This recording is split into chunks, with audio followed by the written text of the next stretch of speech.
When I first got diagnosed, my first thought was, is it too late for life insurance? And my second thought was, what does this mean for my daughter? Hi, I'm Jared Topsand, I'm 34 and I run a small earth moving contractor business.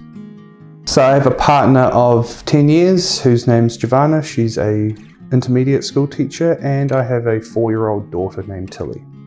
And yeah, she's just pretty much a box full of energy.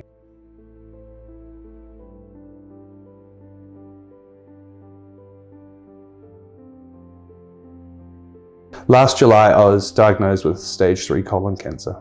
I was months away from being terminal, and it was my missus pushing me to go get a blood test from the doctor that effectively saved my life.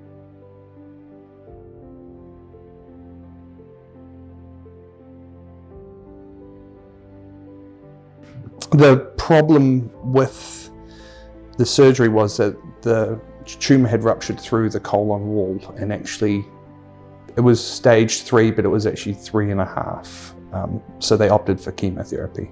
I actually saw one lady on the first dose walk out, and I was sitting in my chair thinking, could be a death sentence there, but until you take it, you realise you can quite happily walk out of that place, and people would think you're mad, but it's the nature of that drug. It's a hell of an experience. So it would sort of slap you into the next week, and you'd just be bedbound more or less for a week. And they actually backed my dose off because I was getting the skin falling off the bottoms of my feet. Unfortunately, owning a business means you're not eligible for any help financially through that. So it was more or less 4 months of no, and I'm the breadwinner, so it was a bit tricky, but we managed to get through it.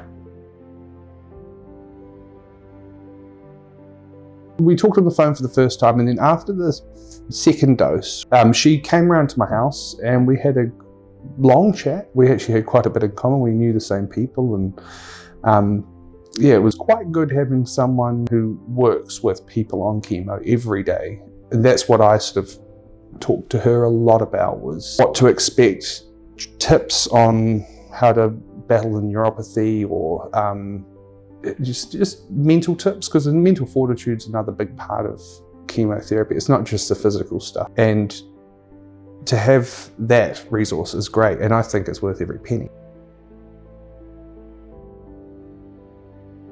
It's a fantastic organisation. It's a safety net when it feels like there's no safety at all. You're in the lurch, and anything you can fall back on is precious. And when you are confronted with the reality of having cancer, to have someone come around to your house and being able to have a conversation at a leisurely pace, it's a really valuable resource.